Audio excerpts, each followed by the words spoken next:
Então, já entendendo um pouquinho do porquê que a gente vai falar aqui de transformar um prato veg numa verdadeira fonte de nutrientes para nutrir o nosso organismo, a gente vai entender que uma das formas para poder fazer isso é simplesmente fazendo como se fosse uma divisão imaginária, tá? Então, vamos pensar assim que a gente tem um prato, tá? Um prato, e a gente vai pegar esse prato e a gente vai dividir ele ao meio, tá? Então, a gente imagina que a gente está com um prato aqui na nossa frente e a gente vai dividir esse prato ao meio, ok?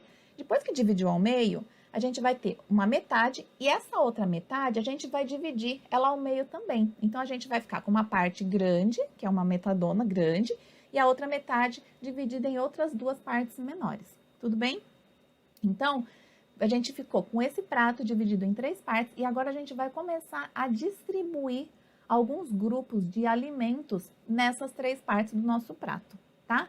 Então, a gente vai fazer isso justamente para a gente poder equilibrar melhor os nutrientes que a gente vai ingerir e que vão poder nutrir o nosso organismo de uma forma que seja mais saudável possível, tá bom? Então, ok. Nessa primeira parte aqui, que é essa metade maior do nosso prato, a gente vai colocar exatamente o quê? Essa primeira parte a gente pode colocar hortaliças de forma geral. Aqui a gente pode considerar basicamente 2 grupos de alimentos. O primeiro é dos legumes e o outro é das verduras, tá? Olhando para a outra metade do prato, a gente vai ter então a parte de cima, imaginariamente falando, e a parte de baixo. Então, vamos pensar que aqui nessa parte menor de cima a gente vai estar colocando o grupo dos cereais, tá bom?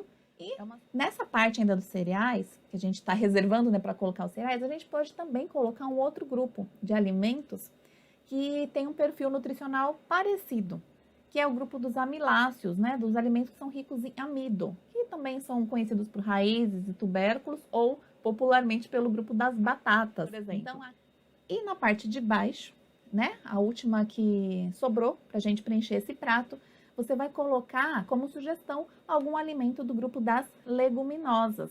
Só presta bem atenção, tá? Leguminosas é diferente dos legumes. As leguminosas, eles são basicamente o grupo dos feijões, tá bom? Então, é basicamente dessa forma que você vai estar dividindo esse seu prato, tá? Para ele realmente ficar mais equilibrado. Então, se a gente for agora olhar, né, além desses alimentos, olhar para os nutrientes deles, que tipo de nutrientes que a gente vai ter montando um prato desse jeito, né? Dividido nesses 3 grupos. Na primeira parte, que é a maior das hortaliças, a gente vai ter basicamente o que aqui? Várias vitaminas e vários minerais, tá bom? Na parte dos cereais ou dos amiláceos, a gente vai ter o nutriente em destaque e vai ser o carboidrato, tá?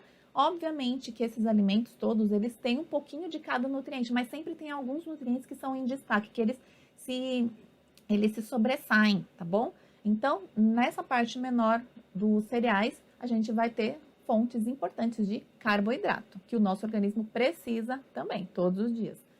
E na parte de baixo, né, a terceira, que é a terceira partezinha aqui, que a gente colocou o feijão, por exemplo, a gente vai ter fontes muito importantes do quê? De qual nutriente? De proteína, que o nosso organismo também precisa todos os dias para muitas atividades super importantes.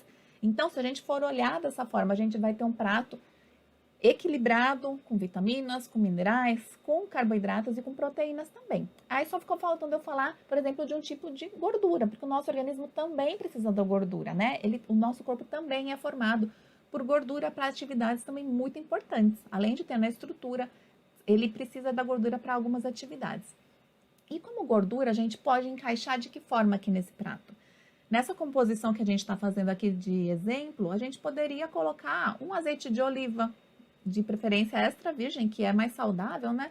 Para temperar a salada, por exemplo, tá bom? Então, fazendo dessa forma, a gente consegue equilibrar de uma forma bem legal todos esses nutrientes e não deixar o nosso organismo ficar com carência, assim, né? De uma forma muito acentuada de nenhum deles.